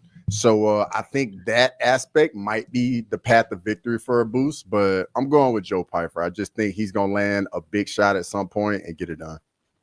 Olin? I think either fighter can get caught in this one. I think both guys have a lot of tools in the tool belt, but I think Abus has shown more improvement in recent years than the opposition. Joe Pyfer is somebody that has kind of been stagnant, in my opinion, in his last few fights. He hasn't really shown a ton of growth. He's still just a strong guy that can push you against the cage and land big shots. But we've seen Abus really adapt the grappling, improve his striking on multiple levels. So I think this is another opportunity for Abus to come out here and shine. Yeah, man. I'm going to be going with Abus Magomedov as well. I think since that loss to Strickland, people kind of thought maybe it's not all that, but he's got something. He's got something. And hindsight is a wonderful thing because we've seen the trajectory that Strickland is been on. Is all he's been having is championship fights, right? Championship fights, top level fighters is what Strickland has been facing. So keep coming. You know, you can say it. He's a bad motherfucker. Keep going. What were you about to say? I forgot about this fucker. Oh, what were you about to say, Bubba? Huh? Anyways. Maybe that loss against Strickland ain't so bad for Abus. I'm gonna go with Abus on this one to get the job done against Pyfer. What are you saying, Sterling? Son, I'm going with body bags Pyfer on this. I honestly, I think the Kelvin Gastelum fight was a great thing for him. I think fighting a dude like that scrappy, that much of a veteran, that much of a dog really showed him that, like, bro, I can't come in here starching motherfuckers. Now, Abus, I think he can go in there and starch. I think he's a little fella for 185. He's a big dude, like tall frame-wise, but I think I could see him at 170. Joe barely makes 185, Bubba, and he fucking is honestly one of the hardest hitters in the UFC. Everyone says it. Jack Hermansson's fought, name a fucking middleweight or welterweight, I mean. He's fought them all, and Jack Hermansson said that's the hardest he's ever been hit in his fucking life. So I think we got to give Joe something on this. I think he hit that little bag harder than Ngannou. Did Jack Hermansson ever fight RoboCop? Yeah. Did he? Yeah, he got knocked out. I was there live. Out. It was one of the scariest things I've seen in my entire life. So when he says that, I'm just trying to say, like, when he says that, I'm trying to check what you said. So when he says that and get obliterated by RoboCop. Because Ross got you going, you don't come at me like that, Bubba, okay? Hey, bro, hold on. I ain't catching strays over here, right? I'm just trying. I'm just trying to say about the hardest has ever been hit in his life. Like, this is Ukraine versus Russia, Bubba, and I'm North Korea. I'm just in the sidelines. All right. North Korea ain't never been in the sidelines of anything in this world, bro. Like, what are you talking about, man? Sterling, I know geography ain't your strong point, but goddamn, don't do it to him. Oh man, and look, Redbeard just said fact check here, and I got to fact check you too, bro. You said he's a little fella. He's got a 3-inch reach advantage on Joe. No, I mean, and they're like, the same height. They're the same height. They're the same height. But Bubba's. I mean, like muscle wise. But they weighed the same amount, bro. Like that's what I'm saying is like one guy's longer. But Joe's a big motherfucker, and a Boost is not like if you saw a Boost walking in the street, you'd be like, this motherfucker plays tennis. If you saw Joe Piper, you'd be like, I don't think so. I think I'd see his ears. Hey, well, fuck a Boost and fuck Germany. I'm going with fucking Joe Bodybags Piper. They did some Nazi shit back in the day. Let's never forget about that. So fuck Germany. Bro, I'm he's going from with Joe Dagestan. Piper. No, he's from Germany. No. He just live in Germany, bro. Like, he from Dagestan. He's from Dagestan, man. We know geography is not your strong suit. We'll say it again. We're not going to hold that against you, man. We're not going to hold that against you. You see, there you go. There goes Jax. Sterling, where's North Korea, Sterling? Yeah. North Korea is a small neighborhood in South Russia, right? In that right, Sterling? No. North Korea is next to South Korea, boys. Let's go. No, it isn't. Next to north it. of South Korea. It's next north to of it. South Korea. I knew this guy was gonna say some shit like this. I knew he was gonna say some shit like this. Bro, Oh how? my god! He said it's next to How it. did that happen, Sterling? How? Is it not next to it? That's like If saying you no, say, hey, hold on, bro. North Korea. If you say East Korea is next to West Korea, North I'd Carolina is accept that. north of South It's Carolina. above South Korea. It's above it on a map. Not next to it. They're two Not different next to states. it. People, he ain't joking, dog. He is East is and being West. serious East right and But now. brother, West next are to it each would mean other. that they're west or east of each other. Above Yeah. or below would mean north or It's south north of or one south. another. But look, in America, we have North Carolina and we got South Carolina, and they're two different states. Correct. Yes, So- but And they are they're just like above North and South Korea, but they are above and below each other. it works the same Or north way. and south. It's the same thing. So it What, no- technically is next to South Korea, No, it not is- next no. to Jesus fuck. It's above it. but it's next to it. No, above. No, North Sterling, women up. above. It's South connected. women down. It is Up, connected man. to it by land, but it is not next to it. Next to it would mean it's west or Are y'all east. serious right now? Sterling, Yes, dude. I'm losing hair follicles trying to talk to you right now. I'm gonna start I looking just like got another gray hair on my beard having this conversation. I'm gonna look like fucking. I'm gonna look like fucking Cross by the time you this do trend's that. done. Don't you do that. Don't you do that. Don't you do that. Don't you do that. I'm fucking doing all that. Don't do that I'm bullshit. fucking Don't going do there, that. bro. Don't do that. I'm Pull gonna up, look pull like up, pull Cross up, by the making time the this walks fucking comment. stream done. Pull up making the walks comment. He said North Korea is due east of South Korea. Everybody knows that. Yeah, bro. They're next to each other. Come on, dog. Hey, you Cross. I'm on your neck today, bro. Like, you started this shit, bro. Like, you know what I mean? You're gonna catch strays every chance I get.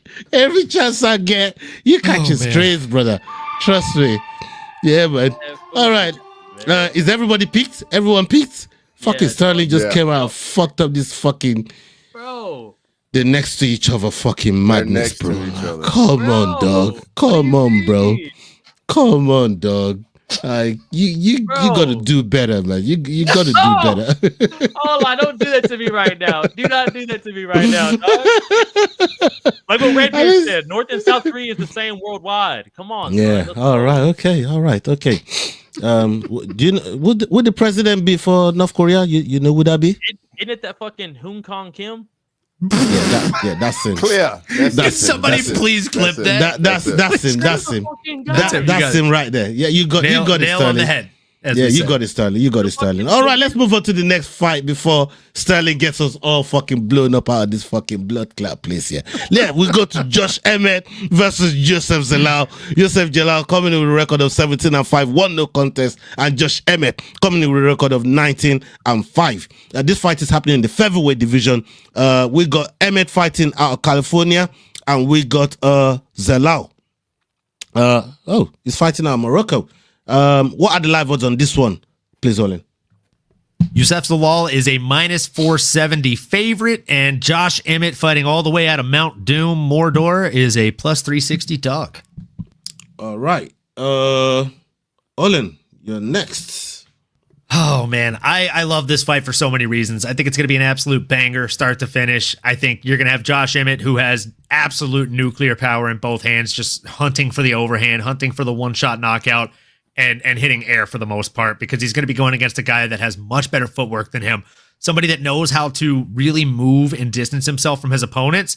And Josh Emmett is somebody that we've seen in history really struggle against people that utilize their footwork better than him. He chases people when they do that. He does not know how to cut off the cage. And I had hopes that he was going to learn how to cut off the cage because he's working with TJ Dillashaw in this camp, who is probably, like, correct me if I'm wrong, number 2 or number 3 across UFC history at cutting off the cage and footwork in general. But no, he said in all the media day interviews, when asked, what have you been working on with TJ? I've really been unlocking more power. I realized after training with TJ, I was only using 30% of my power. Bro, why? Like, you already have power. That's the last thing you need to be working on. You need to fix the holes that you have. So for me, I'm getting no confidence from the media day. I'm getting no confidence from him training with TJ Dillashaw. And I'm getting a ton of confidence from Youssef Zalal and all the abilities and tools that he brings into the octagon. Give me Zalal. I can't argue with any of that. Youssef Zalal is a fighter everybody knows. I fuck with him from the days with Naz, when we've been rocking with Naz. Naz be telling us mad shit about Zalal. Naz is also from Morocco. Salute to my boy Naz. He must have about 55 wives, 56 wives by now. He marries one every week. Like, that brother crazy. They do that shit in Morocco. Like, that shit legal over there. You know what I mean? So, but yeah, he racking them up. Big up my boy Naz. Now we're going with Zalal. Again, I mean, for me, this fight could be Emmett's last fight, and I don't like when there's a potential chance that the fighter could be hanging up their gloves in a fight. I generally don't like to pick fighters like that, man. So yeah, for me, I'm going to be going with Zalal on this one, man. What are you saying, Sterling? Bro, I'm gonna go Josh Emmett, son. I'm gonna go Josh Emmett. I just fucking like this dude. I've always picked this dude in every fight he's been in, except maybe Calvin Kattar. And when he fucking I promise you, if you had $50 on the line like we all do, you don't be picking people just because you fucking like them. I'm just saying. No, I get it. No, trust me. I'm just saying. I like Cross Olin. Yeah, I'm just saying. But please continue. look, I get it. It's a bit more. Y'all got a bit more on the line, and I 100% I understand that. But I'm telling you, brother, if Josh Emmett's an underdog, Ola, you're already in first place, motherfucker. You might as well sprinkle a little on him, because I'm telling you, dog, if he touches the law, if he nips his fucking little nose, his Moroccan nose, he could die just from the whiff. So okay. I'm telling you, a jab from Josh can I give you a counter? Sounds like you've been whiffing on his boxers. Can I give you a counter on? I know you're just saying. Now, can I come with my counter? Okay. What does Emmett do when he throws that big overhand right? Bubba, he throws that. What does he do? Right, he opens up, but that left hand's still there. Does he dip his head? He's training with Does TJ. Emmett dip that head? He's training with TJ. Maybe we hold on. Answer the head. Hey, hold on. Slow down. Let me dog walk you like a toddler on this shit. Oh right? my god. Hold on. Ask him how he does when he's put on his back.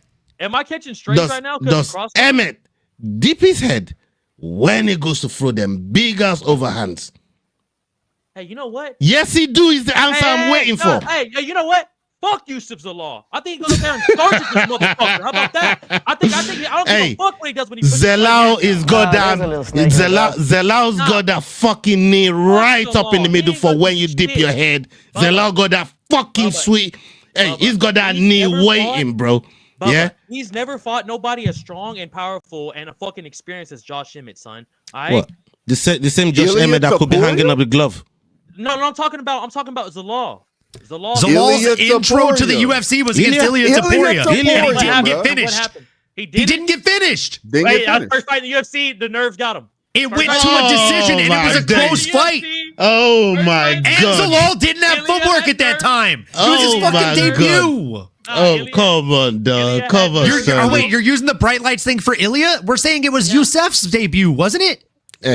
Hey, Ilya had more I promise you. Come on, bro. You can't glaze past that. Hey, bro. I promise you, if you had $50 on this shit, you'll be talking some proper shit. All right, well, look, this happened every week where someone goes, "Damn, S-Dog, you told me to pick him." When Josh Emmett, don't come with that bullshit. Oh my god, there you go, Sterling. Fuck that. I will fucking we need to start screenshotting these fucking WhatsApp groups and sliding them in here, Bubba. Because if you go back and look, you're gonna go, Big Daddy S-Dog's not lying. And listen to me, when Emmett kills this motherfucker. You're gonna look at me and go, Bubba, I'm sorry about that. I should have did better. I was pissed off at Cross, not you. And now you got used to it was a case of broken clock could be right twice a day. Facts. Nah, Bubba. That broken clock's been right every week though. So listen to me. I don't know what Cross is Stop about to talking say. about broken cocks over here, man. Like, we don't do that, bro. You know what I mean? Like, slow down, Stanley. Know where you are, man. You know what I mean? I know it's your birthday. You're a little bit excited. It's like, slow the fuck down, yeah? Like, More come on, excited man. than usual. Yeah. Like, what's wrong with you? Hey, like I said for the show. But yeah, I got Josh Emmett, dog. Did you believe in your barber today? Stop it, hold on. Let Cross get to his dick, bro. Why we gotta bring up all this shit? Moving on swiftly. Yeah, but moving on swiftly, man. Cross, what do you got? Yeah, I'm a big fan of Uses of Law, man. Dude's very well rounded, really good striker, really good footwork, really good grappling as well. I think he's gonna make it look easy against Josh Emmett, and I think this is gonna be Josh Emmett's last fight. He's gonna call it a career afterwards, and Uses of Law just gonna make it look easy. Uses of Law. Okay, yeah, I think so too. I couldn't agree more with you there, Cross.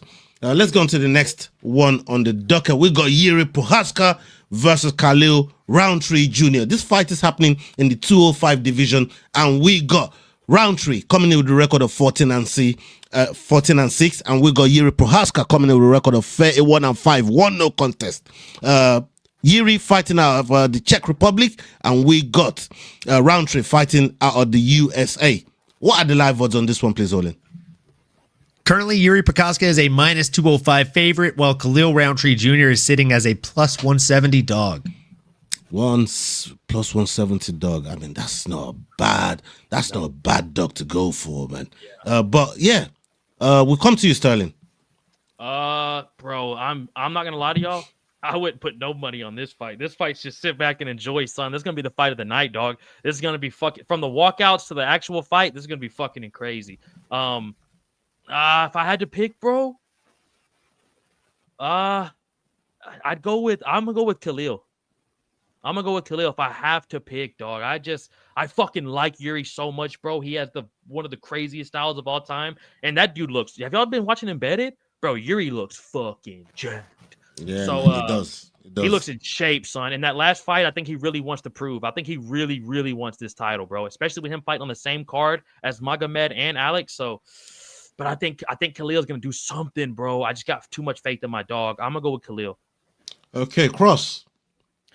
Yeah, this is the people's main event right here, man. This is the one everybody's really looking forward to. I think everybody on the panel, we like both guys. We enjoy watching both guys fight. You know, Khalil got some of the best Muay Thai in the UFC. Yuri Prohaska, just samurai kung fu, very unorthodox, power in both hands, just exciting.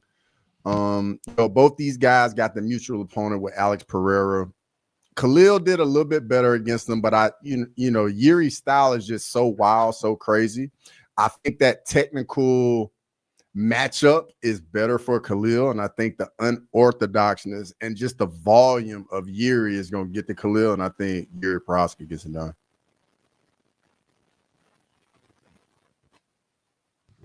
Yeah, I think Yuri probably gets it done. I mean, like, stylistically, this is a perfect matchup for both guys to go out there and look good, right? If you have someone that's extremely technical and has a very stylistic dominance, the best way to beat them is to put them against an absolute wild man. If you have an absolute wild man, the best way to beat them is to put them against someone who is extremely fundamentally sound. So you have on both opposite sides here. You have one guy who's an absolute wild man. You have one guy who's very fundamentally sound when it comes to Muay Thai style striking. So I got to go with Yuri Prohaska in this one. I think the wild man has every opportunity and every ability to go out there and shock the opposition with random shots that he doesn't see coming. And we've talked about this ad nauseum on this show and our individual shows, right? It's not the strongest, it's not the fastest strike that knocks you out. It's the one you don't see coming. It's the one you don't anticipate happening. And that's 95% of Yuri Prohaska's strikes. You don't expect them to come. He's a weird guy. So I'm going with him. But I will tell you, hey, Matua, I'm not a traitor. Come on. I did put Khalil Roundtree on my underdogs picks this week because I needed a dog, and I do think that he has a lot of paths to victory, just as many as Yuri. You're muted, big dog. Blood. You're muted, blood. In a way, mute mouse. Yeah. In a way, I kind of want Khalil to fucking lose this fight, but for selfish reasons. For selfish reasons, and I'm gonna admit to that. You know what I mean? Because maybe, just maybe, that might give that opportunity for my boy Modi B. That's the only reason that I'm really looking. Maybe if this brother loses and, you know, Mama coming off a win, maybe, just maybe, that fight could get put together again and we could see the rematch between the Khalil and Modi B. But maybe that's something that'll happen down the line. But as far as tomorrow night and this fight, yeah, man, Yuri was putting stinging nettles on his body just to negate pain and get used to the pain that's about to be delivered in this fight. Like Yuri be doing some crazy shit, you know, and you can't ever count him out of a fight. And for me, just him being a former champion before, he puts his mentality and the way he approaches fight at different level. And he's so unorthodox. Even Yuri don't know his own next move. You know, that's just the way he fights. Yeah. And he's done so well with it so far. And I think he's gonna do it again in this fight. And I hate picking against Khalil. But yeah, I got to do it this one time, man. So Khalil, you gotta go to the house, bro. I was about to say, are we gonna address that? I was like, what the fuck? I'm sorry, man. Khalil, man. Yeah, you gotta end up here, bro. Like, yeah, I'm sorry, dog. I'm sorry, bro. The boss is struck again. So yeah, Khalil going on at the boss on this one. Sorry, brother. Sterling. I win, bro. Oh, you did? All right. Yeah. Okay, let's go on to the next one on the docket. Hey, your hat fell in the background out of fucking nowhere, by the way. I don't know if you saw that. Yeah. Oh my days. I didn't even hear that shit. That's why we're asking about the ghost, bro. Yeah, that's some opiate shit right there, man. Some dopey shit right there, people. You know what I mean? Yeah, man. I mean, there's some strong energies in this room. Anyways, we go to Merab Dvalishvili versus Corey Sandhagen. I was about to say Corey Anderson there. Corey Sandhagen. This fight, Corey coming with a record of 18-5, and we got Merab coming with a record of 20-4. This fight is happening in the bantamweight division for the UFC bantamweight championship. Corey Sandhagen fighting out of Colorado in USA, and we got Merab fighting out of Georgia. What are the live odds on this one, please, Olin? Currently, Merab Dvalishvili is a heavy favorite, sitting at -440, and Corey Sandhagen is a +340 point underdog. Okay, Cross, you're next. Yeah, I think this fight is going to be a little bit tougher for Merab than what a lot of people think. I know everybody's writing off Corey Sandhagen, but the guy is very well rounded. He's going to have a 2-inch reach advantage. Very good on the feet, very good scrambler on the ground as well. We did see in his fight with Umar Nurmagomedov, he did slow down a little bit in the 5th round. And I think that might be something we need to pay attention to, because with Merab, man, the guy does not slow down. He is the machine for a reason. And it's still improving, still getting better. He makes the striking work for his style. Like, you are so worried about him getting his hands on you that you just let him just land these shots to the face. And we just see it time and time again. He outstrikes better strikers just because of the pace he puts on guys. And I think the way to beat him is you got to have some big power in your hands to knock him out early in the fight. Sandhagen doesn't really have power in the hands, but we know he got the flying knee. Can do something with the kicks as well, but I don't think it's going to be enough. I think he's going to end up just facing the inevitable and just get swallowed up in the cardio and the pace that Merab's going to put on her. Give me Merab. Okay. Olin? Yeah, I'm with you, man. I just think Merab, as you said, he is a machine, right? Like the dude would be the fucking leader of the Autobots in another universe. And I think this isn't going to be any different. He has a gas tank that is unlimited, seemingly. He does not slow down. We've seen Corey slow down in fights. However, we've seen Merab get rocked in a fight against Marlon Moraes, right? Several fights.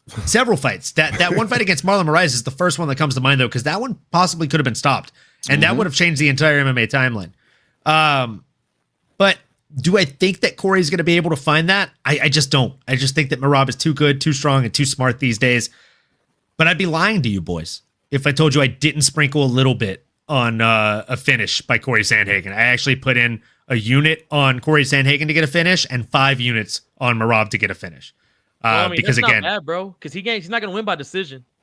That's the thing, bro. Like, and realistically, like the odds on those are fan-fucking-tastic. The odds on Merab to get a finish are plus 400, and the odds on fucking Corey Sandhagen to get a finish or a knockout are plus 800. Either way, you're getting something. Either way, I'm out on top, and I don't think that this fight is going to go the distance. So, from my mouth to God's ears, and hopefully my bank account, I'm going on Merab. I think he gets it done inside the distance. Yeah, man. Okay, for me, yeah, I can't look past Merab, man. You know what I mean? Like, right now, with everybody that's Merab is fought, last 5 fights, 6. I'm talking championship level fights. We're talking Henry Cejudos. We're talking Sean O'Malley's. We're talking Peter Yan's. Like, fighters that's held the belt is who Merab's been dealing with. And that's different level of fight IQ that Merab has to deal with all the time. And on top of the weaponized cardio, I think, I don't want to say it's going to be a long fucking night for Sandhagen, but it's shaping to be that. And yes, Sandhagen has got good qualities about him. Really good qualities. And going into the fight there with Aljamain Sterling, I actually looked at Sandhagen going into that fight and thinking maybe he's going to have something for Aljo. Aljo took his back and that was all she wrote. And it's not really been able to get back to that forefront up until now, where he's not fighting the title. So it's taken him a long road from when Aljo beat him to where he is right now. It's a long journey. But I think it's the wrong champion at the right time for Corey Sandhagen here. That's not to take anything away from Corey Sandhagen, because I believe he's a fantastic fighter as well. He's just the wrong champion right now, but I don't see him getting past Merab, man.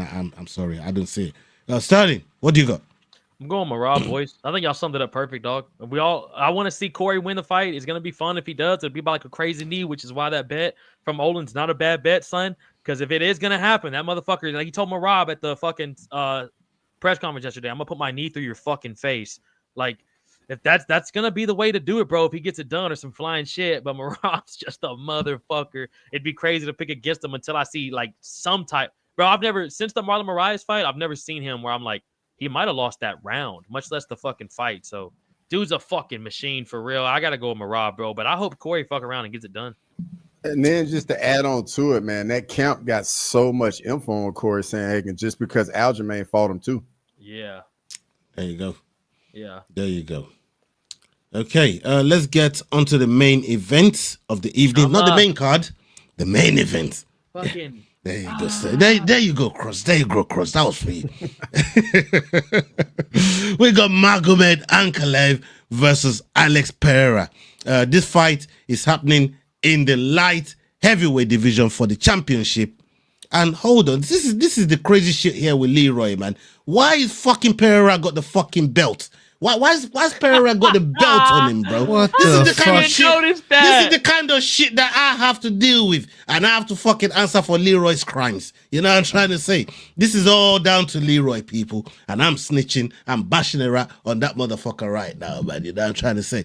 Anyways, moving on, we got Ankalaev coming in with a record of 21-1, no contest, and Alex Pereira with a record of 12-3. This fight is happening in the light heavyweight division for the undisputed title.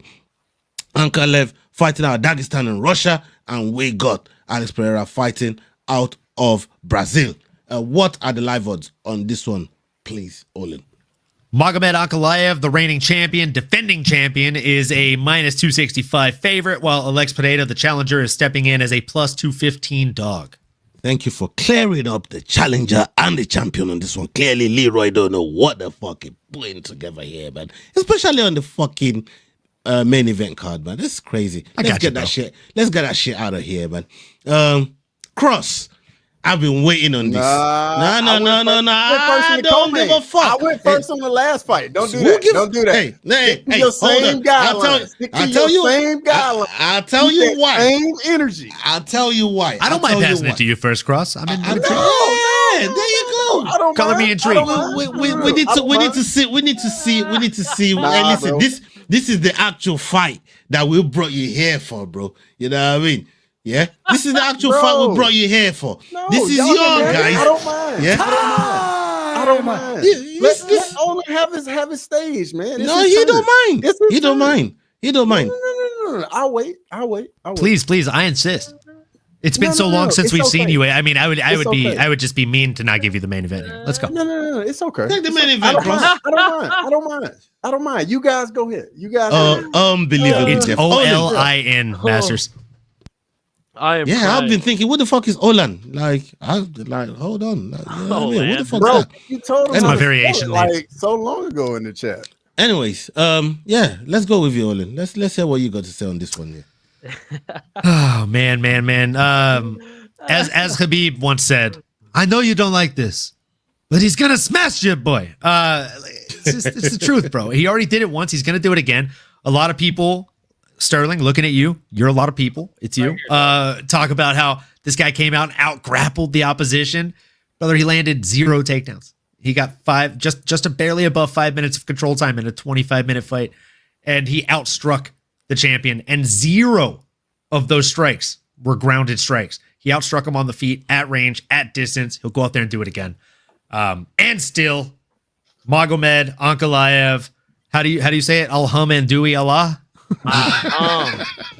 Alhamdulillah.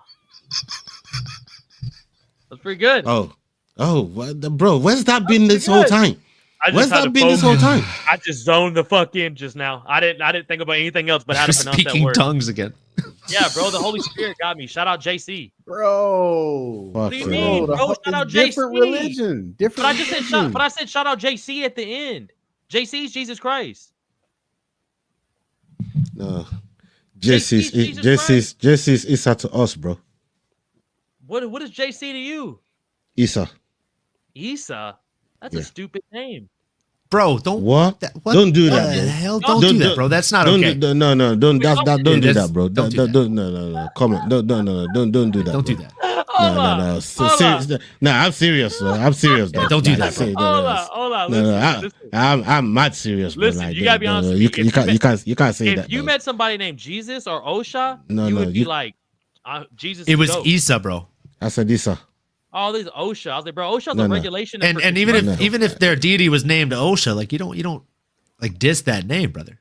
Bro, first of all, fuck all of it. How about that? Not helping the case, dog. Sorry. Cross. Whoa, what you got? No. It's you next, bro. What you coming to me for? We're reverse order, brother. You dodged the first to go bullet, but you got to at least go second here. You said all in go? You said all in go? All in's been. Now we'll come to you. We've been going clockwise this whole time. Don't be trying to change shit up now. Come on, Undertaker. Let's go clockwise. Let's go. No. You see this bald head sweating. He's trying to figure out who's going to win this fight. He got 2 dogs in one fight. You know what I mean? He's suffering right now, and he don't want to fucking pick. He doesn't want to fucking pick. Did I get it right last time? No. You're bro. I know how your brain's working right now. He's sweating. He's working overtime, bro. I got a question. He's working overtime. He's working overtime. First time they fought. Your mind's running fucking 100 miles an hour right now, but you know what I mean? You don't know what to do about this fight. You know what I mean? No, we're waiting on you, bro. Like you said all in go and all is been now will come to you. It's your show. You got it. Yeah, that's why I'm picking who goes next. It's you. Nah, bro. It's on you. That's why I'm picking who goes next. It's you. I'm showing my respect, man. You know, inshallah, you got it. You got it, bro. All right. What a beautiful name, Shala Big is, Ank. by the way. Big Ank retains. Big Ank retains. I see nothing past that. He don't got nothing for Ankalaev. Pereira got nothing for Ankalaev, bro. Like I just don't see it. And we've been knowing this from a long time. And I tell you how you know this. I said this the last time. I'm gonna say this again. They made Pereira duck Ankalaev so bad until Pereira had nowhere else to go. That's got to tell you. If that don't tell you everything you need to know, and then Ankalaev delivered how he's supposed to deliver in that fight, I mean, they were hiding Pereira, man. You know what I mean? They didn't want him to see Ankalaev, man. They made Ankalaev fight there, do this fight, rematch that fight. That, like, come on, bro. What we doing here? We know who was supposed to get in that fight there, and that was supposed to be Pereira. And they swerved him so many times and made sure he didn't see Ankalaev until he had nowhere else to go. So for me, I'm going with Ankalaev on this one. Sterling. Dog, I'm going with Alex Pereira. I think he's going to bring that dark spiritual energy that fucking Yuri was talking about, son. We're going to bring that jungle energy, and we're going to sleep this motherfucker from Dagestan. We're going to come in there, marching it down, doing our normal shit. That you're going to hear the fucking tribal music play. He's going to get in the octagon, son. He's going to pull that little imaginary bow back, son. He's going to let it go. He's going to do his yell. He's going to get in the octagon. And I'd say under 3 rounds, Magomed's a dead body. And everybody in Russia is going to go, Chama. So that's what I got to say. Fuck Magomed. You are fake news. Nah, brother. That's real shit. That's real shit. Okay, we've come to the end of the show. It's phony stuff. It didn't happen. Yeah, it didn't happen. We've come to the end of the show, people. Salute to every single one of you. Olin, I'm going to come to you for your dog of the week. Oh, man, my dog of the week. My dog of the week. He straight up skipped crossover. I love it. He straight up skipped crossover. I went with Zombie Jr., man. Yeah, I went with Zombie Jr. That's my dog of the week. Right now, I kind of wish my dog of the week was crossover because he's definitely in the doghouse right now. Oh my god, bro. Sterling, you got dog of the week? Bro, Josh Emmett. Josh Emmett. Josh Emmett, Josh Emmett, he's the underdog. He's like a plus 340 or something. He's and like Olaf, you want to stay in first place, brother? Plus 360. Olaf, you listening? Look at my eyes, brother. I'm listening. You want to stay in first place, Bubba? You can't change it now. Or no, you can. It's Friday. Jesus Christ. Olaf changes. I had mine in last night. I was like worried about it last night. Olaf. Yeah, because you missed the week. As my favorite. I did, yeah. That's why you were fucking worried. I got 3 Alexa reminders that go off throughout the week, though. I'm not ever going to do that again. Olaf, you hear me right now? As my fellow African-American brother, you should listen up when another fucking fellow Moroccan. There's only one African-American on here. Brother, there's 3 of them. But look, if you want to listen to your boy right here, you want to put that money on Josh Emmett, my boy, and you're going to ride out on a stallion, son, and going, shout out Big Daddy S-Dog, and you're going to shake my hand virtually. I'm going to be going with Ju. With Ju? Yeah, song Ju. So I think he gets it done against I'm with you. Does Cross even need a dog of the week? Does he have one? I mean, really, I want to go with Alex Poetan Pereira from the dog of the week and just shock the world. You have all you boys sad on the watch along tomorrow. That's what I want to do. Have my shirt on and everything, and just talk so much trash to you boys tomorrow. I want to do it so bad. Listen. Guys, let's listen to the context clues here. He said like 4 times in one statement, I want to do that. So I'm just going to shut that down right now. It didn't happen. It's phony. If you're saying you want to, like, that means you can't lock it in. You're not feeling confident, brother. What's going on over there? It's fake. Fake news. Take the glasses off and look us in the eyes and tell us. I'm not even worried about these guys, man. I don't even listen to them. I got the fight right the first time around. Just saying, it's on wax. That don't mean you're gonna get it right the second time around, though. This time, you know, you didn't even want to pick. You didn't even want to pick. You got pressed to pick fucking Ankalaev the last time, dog. We saw you with your Porter shirt, all fucking nice and ironed up, all steam and ready to fucking go. We saw you with your Porter shirt, bro. You know what I mean? You went out on the night out rocking that Porter shirt, just hoping that, yeah, you know what? I'm going to tell those guys on the stream, Ankalaev going to win. But in real life, I want Porter to win. I'm going to rock that shirt today. It didn't happen, bro. It's going to be the same damn thing this week. I'm going to be rocking my Porter shirt tomorrow, even though I'm picking Magomed because I got the fraud has landed. The fraud has landed. Hey, I got money on the line. I got money on the line. I got to go with who I think gonna win, but I'm gonna be rocking my Peloton shirt. Sterling has been disappointed in you so many times in his life, and this takes the cake. This is like right on top of the list. This is the tip of the iceberg right here. It's Sterling. You see, I took Ankalaev in the first fight, you see why I was trying to press Cross to go first. It'd be your own people, brother. Yeah. Brother, it's a logical pick. Magomed has twice the wins and a third the losses. He's a better fighter. And Pereira's 38 too, dog. Dude, like age is unescapable. This dude is literally crossed Magomedov, and I thought he can't transferred over, but we haven't seen him in a minute, but he's still crossed Magomed Shiapov. What? Who? Yeah, that was pretty good. Did you say Magomed Shiapov? Yeah, pretty good. It was a little bit close. It could be worse. It could have been worse. We've heard worse from Sterling for simpler names. So I'll give you a little bit of credit on that one. You know, he just fucked up Issa for fuck's sake. You know what I'm trying to say? Like, come on. He just fucked up Issa for fuck's sake. Like, you know. So, dog of the week, Sterling, Cross, what did he say? I'm going with Ramiz. Oh, right. So we just scrape up the Poitin bullshit that you was talking about earlier. Yeah. Don't worry, all that shit that you say you want to. All that shit. That only was right. You might want to, but it don't mean that you're gonna. You might want to, but I'm it don't in mean corporate marketing. I listen to everything people say. You got to pick apart what they're saying. Cross, he already got me once this show with that Alabama bullshit. I can't believe you, bro. I cannot believe you did that, bro. I really was like, man, Cross really gonna stand 10 toes right now with me, and then at the end like that, bro. Bro, I'm gonna be honest, man. I've been dreading this matchup, bro. I've been dreading it, man. I know. You and every other Peloton fan. It's why I wanted to get at you so early, bro. You kept swerving it. I salute you for the swerve, but I had to nail you on the cross there. Excuse the pun.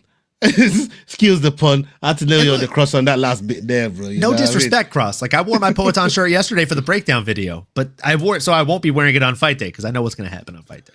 Yeah, man. I'm not looking forward to it, man. Like, honestly, he's depressed already. He's depressed already. I'm picking Ankalaev, but if Peloton wins, I would be ecstatic. So it is what it is. It is. You're happier to watch your homie win and lose money than you would be to watch your homie lose and lose money. Yeah, exactly. One of those. Man. Catch 22, man. Catch 22. Yeah, man. Big up everybody that's been locked in with us. We're nearly 2 hours in. Sterling's birthday. Cross pulling over. You know what I mean? From work and Red Tete that's taking him away from the show for a minute. Big up yourself, Cross. Salute to you. We miss you. And Olin, big up for the Lord's work that you've been doing, man. Salute to you, my brother. We see you, my bro. Salute to everybody that's been locked in with us right from the beginning of this show. Damn near 90 of you at one point in the show, man. Big love. Make sure you're following everybody that's affiliated with us, making the work, the Rambling Dad, Head Kick Pod, Aggie the Kraken, all those guys. And indeed, make sure you follow the Fight Week show as well. And we're going to be back tomorrow for the watch along, the main card watch along. We're going to be right here for it. Make sure you turn your notifications up for all the channels that you fuck with around here.